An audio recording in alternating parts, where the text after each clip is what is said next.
Olá, Prefeitura de Estrela paga o adiantamento do 13º salário aos servidores. Este e outros assuntos você confere a partir de agora no Redação Informativo.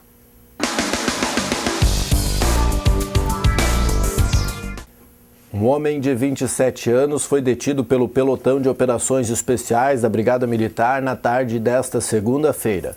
Ele foi abordado em uma residência na Rua Marechal Deodoro, no centro de Lajeado, e era suspeito de roubo a pedestre minutos antes de ser detido.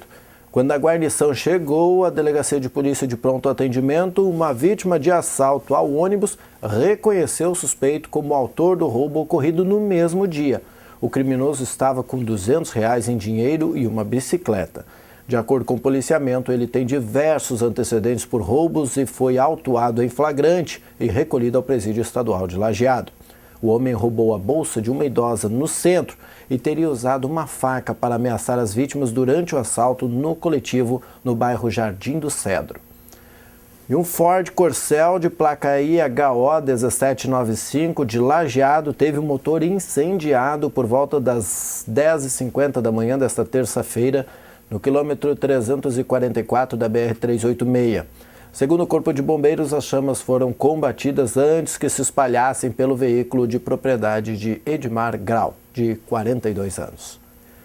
E 2 menores de 16 anos agrediram um colega de 18 em uma escola no centro de Lajeado. A briga foi registrada na noite desta segunda-feira, por volta das 10 da noite. Depois de agredirem o maior, os jovens foram levados à sala da diretora da escola. Em revista, um dos menores estava com um tijolinho de maconha e R$450 em dinheiro. Eles foram levados à delegacia de polícia para fazer o registro e depois foram liberados. E o chassi, o tanque e o baú de uma motocicleta Honda Titan 125 de placa IHY 5427 foram encontrados em uma plantação de milho no bairro Jardim do Cedro, em Lajeado. O dono da propriedade chamou a polícia ao verificar as peças abandonadas em suas terras na tarde desta segunda-feira, por volta das 3 horas da tarde. E uma mulher de 66 anos teve a bolsa furtada por um ciclista no bairro Moinhos na tarde desta segunda-feira. Em depoimento à polícia, a vítima disse que o ladrão trafegava no sentido oposto ao dela quando a viu e retornou. O homem arrancou a bolsa e, com susto, a mulher caiu e ficou desorientada. A vítima não informou à polícia o que tinha dentro da bolsa. O assalto ocorreu por volta das 3 da tarde. Segundo a mulher, o ladrão estava em uma bicicleta verde. E uma residência foi parcialmente destruída por um incêndio no final da tarde da segunda-feira na rua 7 de setembro, no bairro Florestal. De acordo com o Corpo de Bombeiros, o fogo pode ter sido causado por um curto-circuito na rede elétrica e as chamas logo se espalharam pelos cômodos da casa onde vivem 2 famílias. Em parte da casa, apenas um quarto foi afetado pelo incêndio. Já nos fundos, onde vive um casal e 3 filhos, todos os cômodos foram atingidos pelo fogo. O bebê de 2 meses foi encaminhado por populares ao Hospital Bruno Born após inalar a fumaça. A mãe dele, de 26 anos, também foi levada ao hospital por precaução, já que teria sofrido um acidente vascular cerebral há pouco tempo. Conforme o relato de vizinhos, a mulher teria tomado um remédio ao sentir-se mal e acabou dormindo. O fogo iniciou e o Corpo de Bombeiros foi acionado por volta das 6 da tarde. Quando a mãe dela chegou ao local com as outras 2 crianças, de 3 e de 5 anos, e percebeu a fumaça saindo do fogo da residência. Os vizinhos conseguiram retirar alguns móveis e eletrodomésticos da casa, mas a família precisa de roupas, principalmente de crianças. As doações podem ser combinadas pelo telefone 9956-7726. Após o incêndio, os moradores passaram a noite na casa da família e vizinhos. E um motociclista ficou ferido em um acidente no final da tarde desta segunda-feira na Avenida Benjamin Constant, no bairro Florestal. Ele conduzia uma motocicleta Honda CG 150, de placa ILZ 4234, de Estrela, que colidiu em um Meriva e em seguida em um Vectra, ambos com placa de Lajeado. A vítima estava consciente e foi encaminhada pelo Serviço de Atendimento Móvel de Urgência ao Hospital Bruno Bor. Os motoristas dos carros não se feriram e a Brigada Militar orientou o trânsito até a remoção dos veículos envolvidos. Acompanhe agora o comentário do advogado Giovanni Luciano. Hoje pela manhã me chamou a atenção o fato de estarem guinchando um carro na rua Bento Gonçalves, no centro da cidade, portanto em área azul, antes do início do horário de cobrança do estacionamento rotativo. Depois descobri que o problema não era de estacionamento, mas sim de falta de pagamento de IPVA ou licenciamento vencido. Isso me fez lembrar uma decisão da Justiça Baiana no final do ano passado, que em ação movida pela seccional da OAB de lá, proibiu que o Estado recolhesse os veículos nas blitz ou em outras abordagens individuais por falta deste pagamento. A liminar determinava ainda que o Estado cobrasse o imposto pelos meios previstos na legislação, ou seja, pela execução fiscal, como é feita a cobrança do IPTU, por exemplo. A propósito, lembro que ao fundamentar aquela decisão, a juíza que deferiu a liminar comentou no despacho que recolher o veículo de um proprietário em via pública por estar com o imposto em atraso é o mesmo que despejar o proprietário de sua residência por estar devendo o imposto predial. Não posso dizer que concordo plenamente com essa comparação por uma série de motivos que não daria tempo para expor em poucos minutos. Mas concordo plenamente que o sistema atual, embora formalmente legal, porque previsto no Código de Trânsito e nos demais regulamentos do CONTRAN e dos DETRANs de cada estado, é bastante questionável, no meu ponto de vista, principalmente no aspecto constitucional, porque não respeita os princípios do devido processo legal e da ampla defesa. Se fôssemos nivelar por baixo esse tipo de arbitrariedade, seria justo admitir que o povo pudesse, por exemplo, prender os governantes em seus palácios toda vez que eles atrasassem o pagamento do funcionalismo, ou o repasse das verbas para os municípios, para a saúde, para as universidades. Acho que os princípios seriam os mesmos, não? Com relação aos veículos, o certo é que a abordagem, a autuação, o julgamento e a punição acontecem em uma única oportunidade, simultaneamente. Aí alguns poderiam argumentar, ou está pago ou não está. Tudo bem, esta seria a situação mais normal. Mas e se houvesse um problema no banco, ou no sistema, ou no correio, o contribuinte honesto já se ferrou, já foi humilhado, já contribuiu para atrapalhar o trânsito no momento da abordagem. Não seria muito melhor, mais justo e mais humano, intimar o proprietário em atraso com o imposto a comparecer no prazo de 10 ou 15 dias na polícia, na prefeitura, no CRVA ou mesmo no correio e comprovar o pagamento do imposto sem a necessidade de se fazer terrorismo e tumulto no trânsito? Não estou aqui fazendo apologia à inadimplência, pelo contrário, estou fazendo um apelo ao bom senso. Mesmo porque, se depois deste último aviso, desta última chance, poderia sim haver o recolhimento do veículo e até o efetivo pagamento. Não tem sentido essa violência contra o contribuinte, que só traz lucro aos guinchos e depósitos credenciados, além de absurda e totalmente dispensável burocracia. Além de fornecer um terreno propício e fértil para soluções paralelas ou outros jeitinhos, se é que me faço entender. Só para que se tenha uma ideia, a remoção mais barata é a de motocicleta. Custa hoje, além da multa, R$ 172,87. Veículos médios, ou seja, automóveis e caminhonetes, R$ 216,00 e alguns centavos. Veículos pesados, até 20 km, R$ 453,00. Depois ainda tem o adicional por hora ou por quilômetro, que facilmente pode fazer chegar a R$ 1.000 ou mais, dependendo do caso. E fora as estadias, que variam de R$ 17,00 alguma coisa até R$ 48,00 por dia nos depósitos. Então, eu até acho que o Estado poderia até lucrar com isso, ou digamos, absorver parte desse lucro dos guinchos e depósitos, caso criasse, obviamente por lei, uma espécie de advertência remunerada, ou seja, a constatação de atraso geraria, além da multa normal, que hoje é de cerca de R$ 190,00, uma outra multa ou taxa por comprovação tardia de pagamento ou pagamento tardio do tributo. Com certeza seria muito menos burocrático, muito menos trabalhoso para ambas as partes e menos humilhante para o proprietário. E na sugestão que acabei de mencionar, mais lucrativo para o Estado.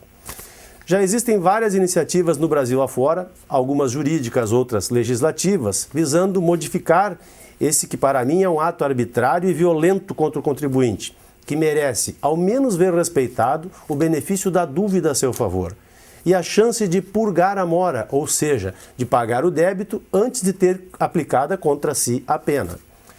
Vamos acompanhar e torcer para que o bom senso prevaleça sobre a violência, ainda que neste caso legalizada. Até a próxima. A partir desta terça-feira, os servidores federais da Saúde, Trabalho, INSS, Anvisa, que é a Agência Nacional de Vigilância Sanitária, e FUNASA, Fundação Nacional de Saúde, estão em greve por tempo indeterminado. Os servidores reivindicam a incorporação das gratificações por mais concursos públicos para repor o quadro funcional, reajuste da remuneração de acordo com a inflação, contra as terceirizações, isonomia salarial com paridade entre ativos e aposentados e plano de carreiras e cargos, além de reclamar de assédio moral, entre outros tantos pontos. Em Lajeado, a agência regional está com parte dos serviços paralisados durante o dia. Servidores de Estrela e Encantado participam também da mobilização, assim como os de Taquari. E a consulta ao segundo lote de restituição do imposto de renda pessoa física estará disponível a partir desta quarta-feira. Leandro Alarcon traz as informações. A consulta do segundo lote de restituição do Imposto de Renda 2015 vai estar disponível a partir desta quarta-feira. Quase 1,5 milhão de contribuintes devem receber restituição nesse lote. O dinheiro começa a ser depositado a partir do dia 15 desse mês. O valor total chega a 2,5 bilhões de reais. Para saber se teve a declaração liberada, o contribuinte deve acessar a página da Receita Federal na internet ou ligar para o número 146. De Brasília, Leandro Alarcon. Em 2 de julho de 2015, em seu gabinete, o deputado Alexandre Postal recebeu o prefeito de Canudos do Vale, Luiz Reginato, e o vice, Wilson Pedro Schmidt.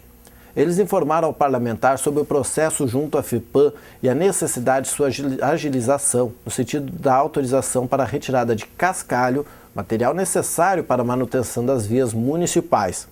A solicitação, que tramitava há quase 2 anos, trouxe dificuldades para a Secretaria de Obras do município. No mesmo momento, em meio à reunião, Postal fez contato com o titular da Secretaria do Meio Ambiente, ou a titular Ana Pellini, solicitando atenção especial ao caso. No mesmo dia, a secretária recebeu o prefeito Reginato e autorizou a referida licença. O prefeito saiu do encontro satisfeito e o deputado reafirmou o compromisso de atender os interesses de Canudos do Vale e da região. E o governo federal lança um programa que possibilita a redução da jornada de trabalho com redução de salário por parte das empresas. Veja com a jornalista Priscila Machado. De até 30%, mas a redução na folha salarial do empregado não será na mesma proporção, porque haverá uma complementação do governo federal com recursos do FAT, o programa o Fundo de Amparo ao Trabalhador, uma complementação com mais 50%. Então, por exemplo, se um trabalhador ganha hoje R$ 2.500, com o programa com a jornada reduzida, ele ganhará R$ 2.125. Sendo R$ 1.750 pagos pelo empregador e outros R$ 375 pagos com os recursos do FAT. O ministro da Secretaria-Geral da Presidência da República, Miguel Rosseto, diz que a ideia é manter empregos, preservar a mão de obra qualificada, a produtividade do país e também proteger direitos trabalhistas. Quando nós criamos uma situação hipotética, construímos um cenário e comparamos 50 mil trabalhadores e trabalhadoras demitidos e, portanto, entrando à cessão do seguro-desemprego, e quando comparamos uma condição desses mesmos 50 mil trabalhadores mantidos no seu emprego, nós temos, inclusive, enormes virtudes para o trabalhador e empresa e virtudes do ponto de vista fiscal. É mais inteligente colocarmos recursos públicos para mantermos o emprego do que para financiarmos o desemprego. Já o ministro do Planejamento, Orçamento e Gestão, Nelson Barbosa, destacou que esse programa ajuda no reequilíbrio fiscal do país. Esse programa, na verdade, ajuda o reequilíbrio fiscal, Como foi colocado aqui, se nós considerarmos quanto seria gasto se esses trabalhadores eventualmente fossem demitidos, quanto que isso custaria? Não só em pagamento do seguro-desemprego, mas quanto esses trabalhadores e trabalhadoras deixariam de pagar para o INSS, para o FGTS, para o imposto de renda? Na verdade, esse programa aumenta a receita. Um comitê criado pelo governo vai definir nos próximos 15 dias quais são os setores prioritários para o programa. Os alunos das séries iniciais da Escola Estadual Padre Fernando de Roca Salles realizaram o plantio de 200 mudas de nativas nas margens do rio Taquari, nas imediações do Complexo Parque Náutico de Lazer em Roca Salles. O plantio foi coordenado pelo biólogo Christian André Prade e contou com a colaboração da analista ambiental da empresa JBS, Fernanda Crone. Segundo o biólogo, as mudas foram doadas por Marcos Horn, que possui bancos de sementes de cambuim, e destinou as referidas mudas aos estudantes, a fim de que os mesmos realizassem o plantio das árvores de preservação nas áreas de preservação permanente. O biólogo também ressalta que é extremamente importante desenvolver atitudes que incluam os estudantes como sujeitos históricos e críticos, que se sintam responsáveis pelo comprometimento com a preservação do meio ambiente e com o futuro das próximas gerações. A atividade de educação ambiental realizada está vinculada ao projeto Semeando o Amanhã na Cidade da Amizade. Projeto este que é coordenado pelo biólogo Christian Prade e que abrange todas as escolas do município. E os beneficiários do Bolsa Família têm até o dia 10 de julho para registrar os dados de saúde. Quem traz a informação é o jornalista Leandro Alarcon. O prazo para que os beneficiários do Bolsa Família façam acompanhamento de saúde termina no dia 10 de julho. Os pais ou responsáveis que recebem o Bolsa Família precisam vacinar, pesar e medir todos os menores de 7 anos de idade. E as mulheres grávidas precisam fazer os exames de pré-natal. Esse acompanhamento é obrigatório para que essas pessoas continuem recebendo o benefício. De Brasília, Leandro Alarcon. A rede de solidariedade do programa Mesa Brasil SESC segue ampliando no Vale do Taquari e Rio Pardo. No Vale do Taquari, os postos Facina integraram o programa recentemente com a doação de pães. Os alimentos serão entregues 3 vezes por semana, sendo que as doações serão repassadas às instituições sociais da região cadastradas no Mesa Brasil. A iniciativa do Sistema Fecomércio RS SESC atua com o objetivo de evitar o desperdício de alimentos e diminuir as carências nutricionais da população, e conta com o apoio de empresas doadoras, entidades sociais e voluntários. O programa atua em todo o país e repassa integralmente as doações recebidas para instituições sociais. As empresas que tenham interesse em contribuir com a rede de solidariedade podem contatar o SESC Lajeado, na Rua Silva Jardim 135, ou pelo telefone 3714-2266. Mais informações sobre o programa Mesa Brasil SESC também podem ser obtidas no site www.sesc-rs.com.br/Mesa Brasil. As comissões do Senado debatem as denúncias de irregularidades relacionadas a órteses e próteses. Veja na matéria da TV Senado. A comissão pode votar hoje o projeto que pune com multa profissionais e estabelecimentos de saúde que receberem comissão pela prescrição de próteses e materiais especiais. A penalidade será de 3 vezes o valor da comissão, no caso dos profissionais, e 10 no caso das clínicas e hospitais. As fornecedoras das próteses serão penalizadas em 15 vezes. Se for aprovado, o projeto segue para a decisão terminativa da Comissão de Assuntos Sociais. O governo de Estrela deposita na sexta-feira 40% do 13º salário dos servidores da prefeitura. O valor não terá descontos legais, o que será feito quando ocorrer o pagamento da segunda parcela, que, de acordo com o calendário estabelecido pelo governo, será feita em dezembro. O secretário da Fazenda, Darlan Bellini, lembra que em 29 de junho os servidores receberam os salários daquele mês. Desta forma, segundo ele, o governo municipal vem honrando com os compromissos assumidos com a categoria. A antecipação do 13º é também uma maneira, conforme Bellini, de incrementar a economia local nesta época do ano. O prefeito Rafael Malman destaca que o pagamento antecipado de uma parcela do 13º salário evidencia o compromisso do governo com os servidores, assumido desde o início do mandato. De acordo com o prefeito, apesar das dificuldades econômicas enfrentadas pelo país, que se refletem diretamente no dia a dia dos municípios, a Prefeitura de Estrela está fazendo todos os esforços para a manutenção dos serviços e em dar continuidade aos investimentos previstos e também na política de valorização de seus colaboradores. E os representantes das áreas municipal, agrícola e elétrica debateram os problemas e as soluções para a eletrificação rural em painéis realizados pela manhã em Porto Alegre. Além de problema das redes monofásicas, os produtores enfrentam outras dificuldades, como as quedas constantes de energia e a precariedade da fiação e dos postes de luz. Veja com a repórter Priscila Saraiva. O primeiro painel abordou a visão dos municípios em torno da crise energética no meio rural.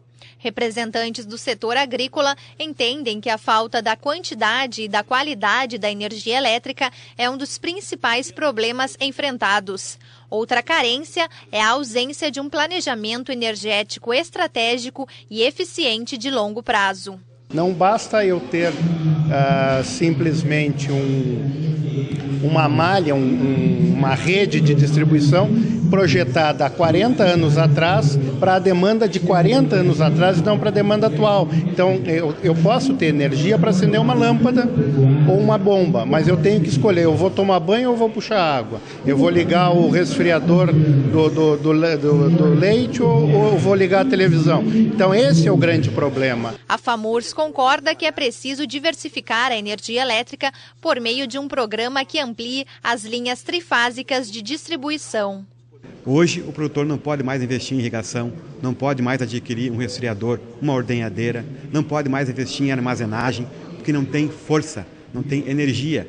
Os prejuízos são não poder investir em tecnologia, não poder investir em irrigação, não poder ampliar a atividade leiteira, não poder armazenar o seu produto em casa, não poder ter acesso a financiamentos. Empresas e cooperativas distribuidoras de energia elétrica falaram no segundo painel. Para a CEE, o aspecto primordial é resolver o problema da falta de investimentos. O presidente Paulo de Tarso Machado afirmou que a companhia está comprometida com a melhoria da qualidade do serviço prestado.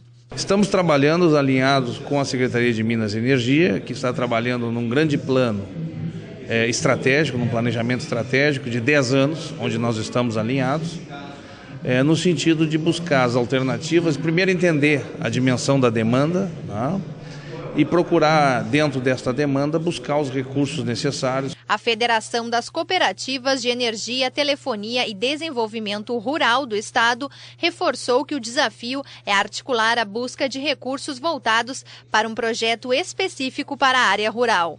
Mas nós estamos no lugar certo. Esse debate, eu acho que vai frutificar, vai criar um grupo com sinergia forte para que nós possamos focar em melhorar a infraestrutura no interior.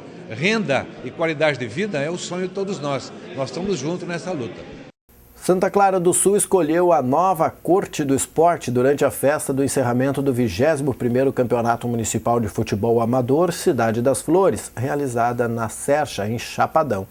O título de rainha ficou com a candidata do São José de Nova Santa Cruz, o campeão de 2015. Ela é Jennifer Ruschel. As demais são a primeira princesa Joana Piccoli, do Santa Clara Futebol Clube, a segunda princesa Grace Dietrich, do Sercha, e a simpatia Jennifer Schonhaus, da Acer Sampainho. A nova corte recebeu as faixas de Cristina Isabel da Silva Pressler, Francine Schonhaus e Letícia Chesel, e além de Marciane Beatriz Baldi, eleitas em 2014. Também foram escolhidas as melhores torcidas. O primeiro lugar ficou com Santa Clara Futebol Clube, seguido por Sercha, São José e Sampainho. O evento teve ainda a entrega da premiação dos destaques do Campeonato Amador. A animação ficou por conta do musical Arte Show e a competição deste ano foi promovida pela Liga Santa Clarense de Futebol Amador, a Lisafa, com apoio da administração municipal. Veja mais esportes daqui a pouco no Papo de Boleiro. E na sexta-feira passada, a comunidade regional festejou os 45 anos do Jornal Informativo do Vale.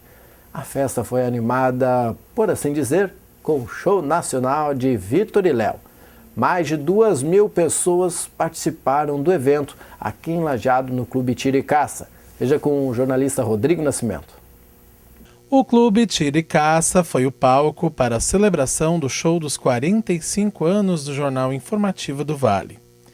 Mas antes que se tocasse o primeiro acorde, deu fila na porta do clube. Enquanto Vitor e Léo não sobem ao palco, uma multidão aguarda na entrada do Clube Tira e Caça em Lajeado. Tudo isso para ver o show de uma das duplas mais famosas do Brasil. E aqui atrás tem uma turma de Bom Retiro que diz que está muito animada para ver a dupla. É isso mesmo? Isso! Não sei dizer o que mudou, mas nada está igual. Numa noite estranha, a gente se estranha e fica mal. Você tenta provar que tudo em nós morreu. Fãs de muitas vezes, fãs de longe. Vitor e Léo trouxeram a Lajeado várias gerações de vários pontos do estado atrás da música sertaneja. A senhora veio de Sobradinho para assistir. Por que vim para assistir Vitor e Léo? Porque eu amo eles, eu vejo eles na TV, meu Deus, fico ali babando, olhando. Eu adoro eles, adoro Vitor e Léo. E qual é a música preferida da senhora? Ai, Borboletas. E para o público foi o maior presente. Vitor e Léo no palco do Informativo.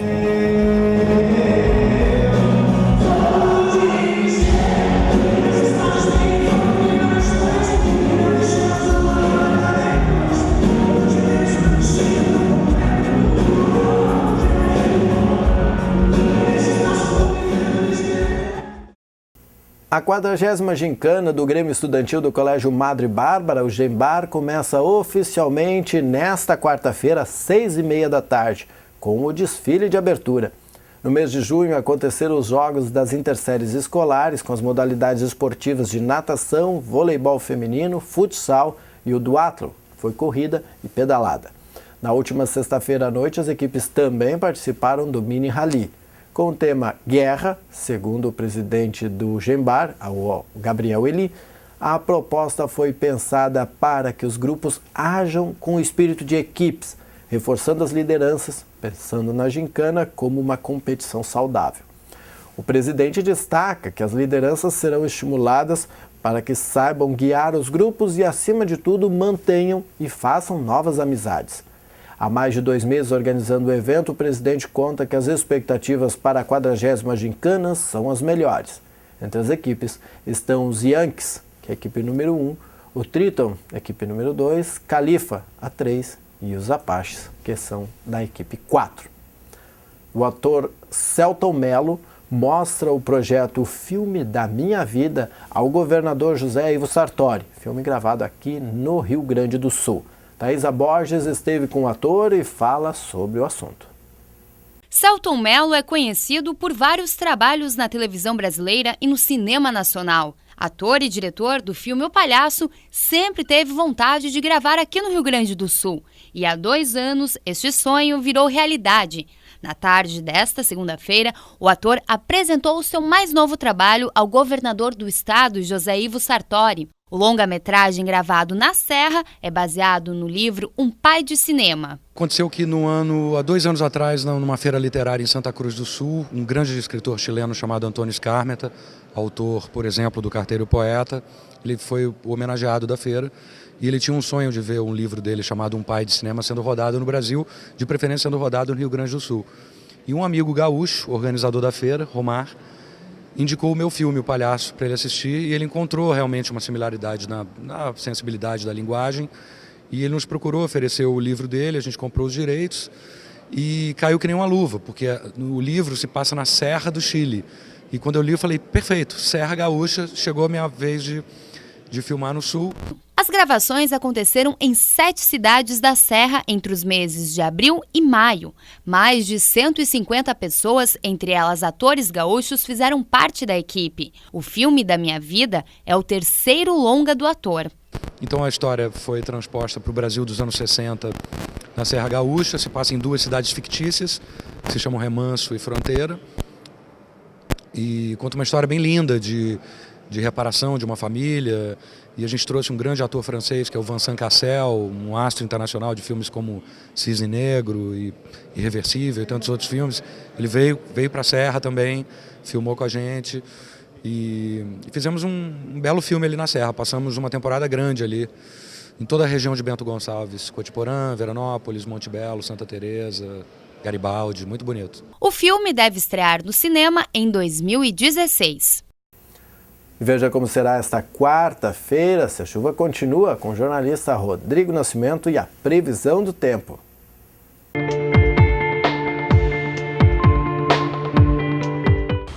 Olá, esse é o Boletim do Tempo para o Redação Informativo, trazendo a previsão para esta quarta-feira em todo o Rio Grande do Sul e no Vale do Taquari. E nesta quarta-feira segue a instabilidade em todas as regiões do estado. A chuva veio para ficar. São Pedro abriu as torneiras de vez e não tem previsão, pelo menos até o dia 14 de julho, de um tempo seco. Até lá vai alternando, um pouco de chuva, um pouco de sol, mais chuva do que sol, mas a tendência é que chovam mais de 100 milímetros nos próximos dias, especialmente no Vale do Taquari. Então a gente vai ter que conviver com o guarda-chuva durante alguns bons dias. A temperatura também não sobe muito, elas ficam estáveis na faixa dos 20 graus, não mais que isso e nem muito mais baixas. Isso porque há muita umidade no Rio Grande do Sul represada e essa umidade precisa ir embora para que esfrie de novo. Vamos ver como ficam as temperaturas então nessa quarta-feira na nossa região, nos nossos municípios. Em Lajeado o dia amanhece com muita chuva, mínima prevista é de 14 graus e a máxima chega aos 18 graus. Em Estrela chove forte o dia todo. A quarta-feira amanhece com 12 graus e a máxima alcança os 16 graus nessa quarta-feira em Estrela. Este foi então o Boletim do Tempo. Nós voltamos na próxima edição do programa, sempre na sua companhia. Até lá!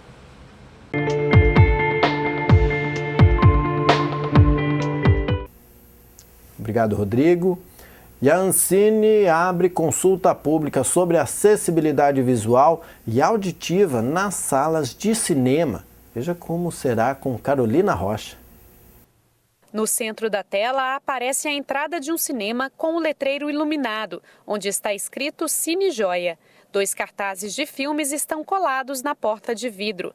Dentro do cinema, pessoas estão sentadas assistindo a um desenho animado. É assim que você escutaria essa matéria se ela tivesse audiodescrição, que é quando o narrador relata com detalhes tudo o que acontece na tela.